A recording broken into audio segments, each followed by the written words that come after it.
Major support for Carolina Business Review provided by Colonial Life, providing benefits to employees to help them protect their family, their finances, and their futures. High Point University, the premier life skills university, focused on preparing students for the world as it is going to be. And Sunoco, a global manufacturer of consumer and industrial packaging products and provider of packaging services with more than 300 operations in 35 countries. Happy holidays and welcome to the longest running and most widely watched program on Carolina business, policy, and public affairs, seen each and every week across the Carolinas for more than 30 years. Thank you for supporting this dialogue. And speaking of dialogue, the year that was, wow. 2021, we take a look back at our 4 resident economists, something we do every year right around this time.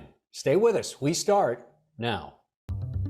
Gratefully acknowledging support by Martin Marietta, a leading provider of natural resource-based building materials, providing the foundation upon which our communities improve and grow. Blue Cross Blue Shield of South Carolina, an independent licensee of the Blue Cross and Blue Shield Association. Visit us at southcarolinablues.com. The Duke Endowment, a private foundation enriching communities in the Carolinas through higher education, healthcare, rural churches, and children's services. On this edition of Carolina Business Review, the Economic Year in Review, featuring Sarah House of Wells Fargo Securities, Dr. John Connaughton from UNC Charlotte, Dr. Doug Woodward from the University of South Carolina, and Dr. Frank Hefner of the College of Charleston.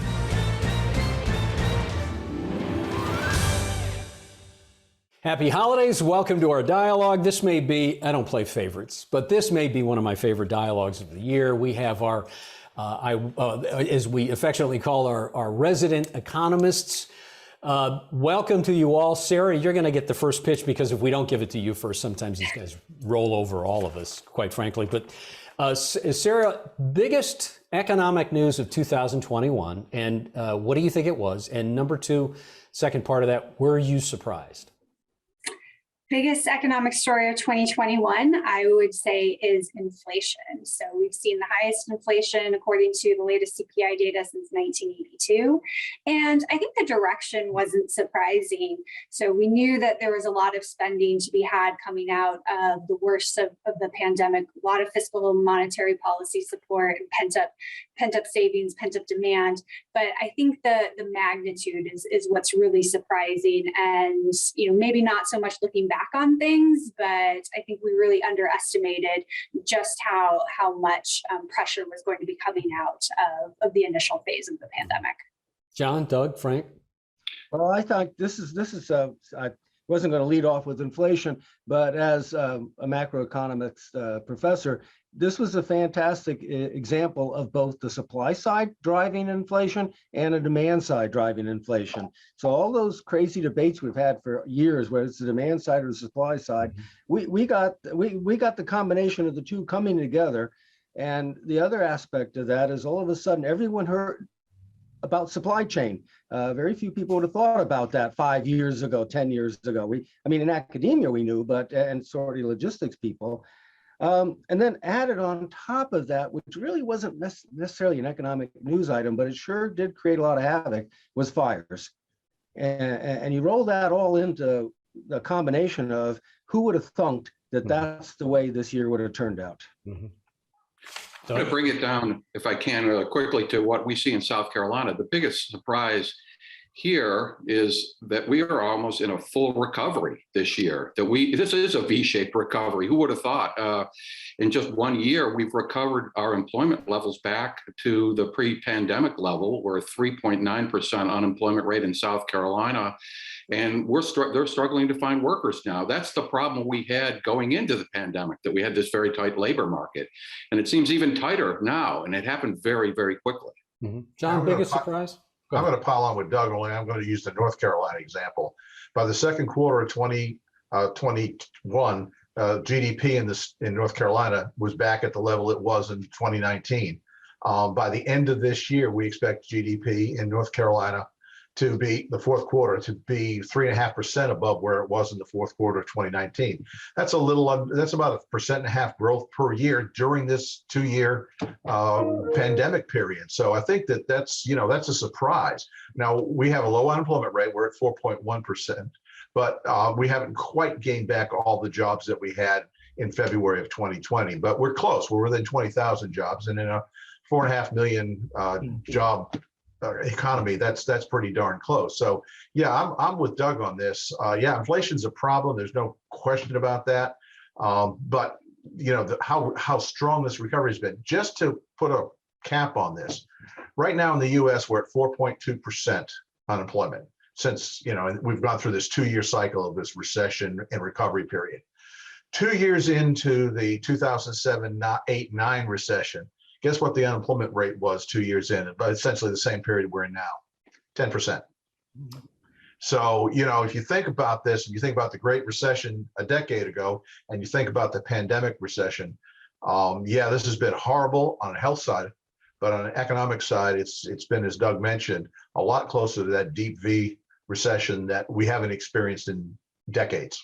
But of course, the reason is we've had unprecedented fiscal and monetary policy stimulus, the likes of which we haven't ever seen before. Yeah, so that's what it took to get us here. And Doug, good point. We're gonna take that and expand on that on part 2 of next week's program. But I want to come back to something Frank said, talking about supply demand. An economist somewhere somehow said, while a supply chain crisis is important to know, this person, and I was looking for the source. This person said it's not so much a supply chain crisis, it's a demand crisis, and it was being pushed more than pulled. You agree with that? Not from my conversations with people in logistics. I've asked people at the ports that are involved in the ports activity here, like, well, what's going on? And it starts with factory closures in China. And so there was delivery problems. So ships were getting stopped right there where they couldn't load. And then add into it the pandemic issue of offloading with workers, truckers, and you get this backlog. LA had close to 100 ships offshore anchored waiting to get into the port. Savannah had close to 35 last month. So, this never used to happen. So there's a choke point there. And that has created clearly shortages in a lot of materials, shortages in retail items. At least this year, there wasn't a massive manic buying of toilet paper. So we didn't run out of toilet paper this time, but we ran out of cars. Yeah, we ran out of cars. We've run out of microchips. We've run out of, at one point, just getting a dishwasher was problematical of certain brands. So what's amazing is that prices didn't actually go up higher given the constrained supply. Mm-hmm. That to me was kind of an amazing phenomenon. So I think, go ahead, Sarah, please. I think demand has, so while the supply side has certainly struggled and there have been, some temporary closures, some disruptions, not just in Asia, but, if you think back to February, the deep freeze in Texas, that had an impact on supply as well. But I do think the demand element has been underappreciated. So we are more than 20 months into this pandemic, and real goods spending, so think of this in volume terms, never mind the inflation, it's up 17% from where we were before the pandemic. Kind of piggybacking off of John's comparison to the last cycle, it took us 9 years to get 17% higher in terms of real spending on goods. And so I think that's in part why the supply side has struggled so much. It's just this overwhelming demand, 9 years worth of growth in the span of a year and a half.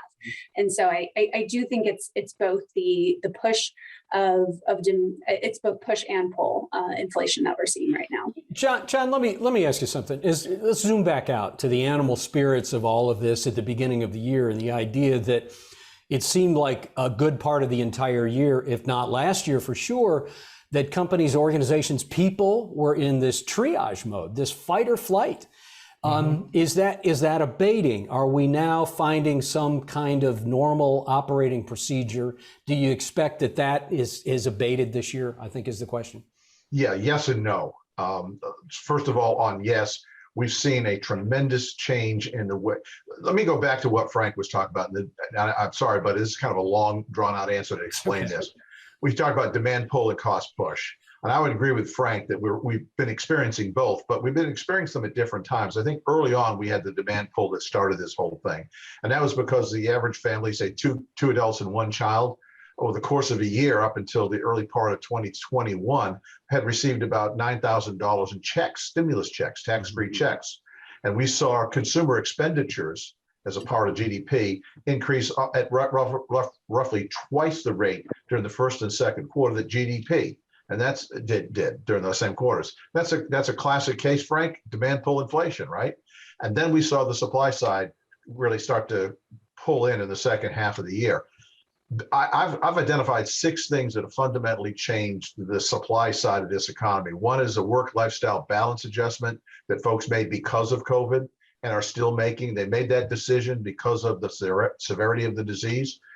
Second, we've got a demographic shift that people aren't paying attention to that would have been problematic. Doug alluded to it earlier about, we were there in 2019. It's just worse now. But the group of people that are retiring is a bigger number of folks than the group that will be replacing them.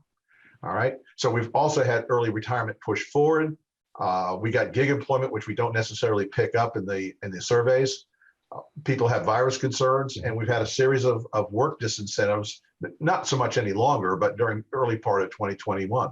So all of those things have led to a supply side that's in trouble, and don't see it going away anytime soon.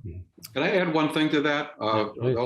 Good list of points, and I think we all agree it's supply and demand, but the demand surge is really, I think, fundamentally what's driving higher prices right now, with constraints on supply also because for many years we've had this just-in-time inventory system that the businesses just don't, they keep very lean inventories, and they weren't ready for this big demand surge, and that's exacerbated by all the problems that have happened globally.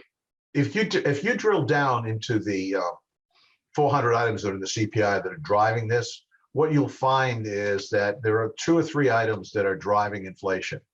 One is car prices, particularly used car prices, up 25% year to year. Okay, that's a shortage brought about because we've not, as Doug mentioned earlier, we're not making cars. All right, the chips for the car. Yeah, we're not making cars because we don't have the chips for the cars, right. And so that drove used car prices up tremendously. Second thing is energy; it's up 50% versus a year ago. And the third thing is protein in the supermarkets, the cost of protein. Those are the 3 things that have driven this inflation, and those are predominantly being driven on the cost side. That's my argument anyway, certainly in the last several months. So I think the inflation pressures are broader than that. So that's certainly been what's pulled the inflation numbers up to the highest levels we've seen in decades. But even if you look at the median price change, that was up the highest rate that we've seen since the early 1980s through October as well. And what was it? So it is broader than just autos, even if autos and protein and energy, even if that's where the most acute pressures have been. I think in some ways we've seen, given the strength of demand, consumer balance sheets, finances, et cetera, we've seen businesses able to pass costs on to a degree that they just haven't experienced in decades. And let's do this. Let's thank you. I'm sorry to interrupt you, Sarah. Let's leverage out the inflation talk about what's going to happen in 2022 on part 2. And the reason I want to say it because I want to see what kind of distortion in price that you all think. But I want to come back and shift a little bit to the worker. Big changes culturally, big changes in the profile of the worker. We saw the rise of a social handle called the Great Resignation. Is that a hyperbolic handle, or is that something that does really have its roots in what is happening and what has happened to the worker in 2021? Frank, go ahead first. Well, someone else coined another term that I thought more appropriately describes what's happening. Yes, everyone's buying into the Great Resignation, but this commentator said it really is the Great Switch. And so what people have done is they have left jobs. The pandemic has caused them to reevaluate a lot of things, lifestyle, health. The subsidies afforded them the opportunity to take the time to reevaluate. And in the process, because of labor shortages, some people are finding they're more marketable at a higher wage. And so there's been a transformation from some job sectors to other job sectors. So we're getting, because as Doug has pointed out, employment has increased. So people are in the job market. The question is, they're just not doing some of the lower paid, lower skilled jobs. They've gone back to school. There's a whole host of reasons for that. So rather than say the Great Resignation, which is partly, but a retirement isn't a resignation. That's what John was alluding to about the demographics. So there's our Doug, the demographic shifts that we're missed out on. So there's a retirement issue and there's a switching issue that's taking place at the same time. I'd agree. There's a churning in the labor force. There's no Great Resignation. People need jobs. If they need income. Actually, in South Carolina, the labor force is above where it was in the overall labor force, where it was in the pre-pandemic era. So that we have the highest number of people in the labor force right now. They're not resigning. That's not happening everywhere in North Carolina. That's true. We're one of the few states that are in that. Yeah. In North Carolina, we're about 70,000 below our peak labor force level. It'll come back. And we're over 2 million nationally. But that's certainly a lot better. But yeah, I go back to, and I agree with what Frank said on this. We have been so concerned for the last year and a half to 2 years about the virus that we've lost track of a lot of other things that were naturally occurring in the economy that are independent of the virus. The big one being demographics. I think that's, as I've said before, I think that we as economists, we don't look at demographics as closely as we should. We can look back at the 70s without, I hope we can go back to the 70s in this show. And we see that, we had big inflation during the 70s, and a lot of that was driven by demographics. And we simply don't acknowledge that. We had the baby boomers coming into the labor force. We had high unemployment rates, and the government thought that they needed to stimulate the economy to try to get the unemployment rate down, which they couldn't do because the labor force was growing so rapidly because of the influx of baby boomers. So we almost got the reverse situation now as the baby boomers are set to retire. So Sarah, to take the demographic, as John talks demographics, and all of you all have talked about that, the idea that we also saw this shift in the workforce in 2021, and it seems that there is a hybrid model emerging, but is it too early to tell what that looks like? And are there permanent aspects that became apparent of what a new working model for remote working, in-office working look like? I think it's still too early to tell, just given where we are in the pandemic and the virus. And, there's threats of another wave here over the winter months, and you have businesses pushing back their return to office. So I still don't think we know what the balance between remote work and office work is going to look like once the dust settles. But I do think you will see some blend of at least hybrid system. And so I think on balance, that's going to support, different parts of cities and metropolitan areas, favoring the suburbs and exurbs at the expense of more urban areas. But it's still too early to tell what the ultimate balance looks like. Well, while the idea that capital markets are an indicator, obviously, of the health of an economy, leading indicator, as you all know. But when we look back again on 2021, Doug, capital markets, equity markets, global equity markets, not just domestic, were more than double digit, very healthy, and some would even say overpriced, and real assets as well, not just commodities, but commercial and residential real estate. Did any of that expansion or rise in prices in what has happened in all those areas surprise you? Well, not given the amount of quantitative easing and easy money that's been pumped into the economy. And we talk about inflation, but there's been asset inflation all along. So it shouldn't have been a surprise because it happened after they started the quantitative easing following the Great Recession. We saw what that did to asset markets. And then when they started tapering it, we saw asset markets go down. This year, of course, they just kept going with the easy money policies out of the Federal Reserve, and that just kept pumping up. And now we're addicted to it. I mean, every time they even hint at tapering off, and that'll probably happen next year, the markets go down. So they're very dependent on this. And that's one of the reasons why I believe baby boomers can retire now. They're looking at their 401k, they're looking at their assets, and including their home, which is the primary asset that most people have.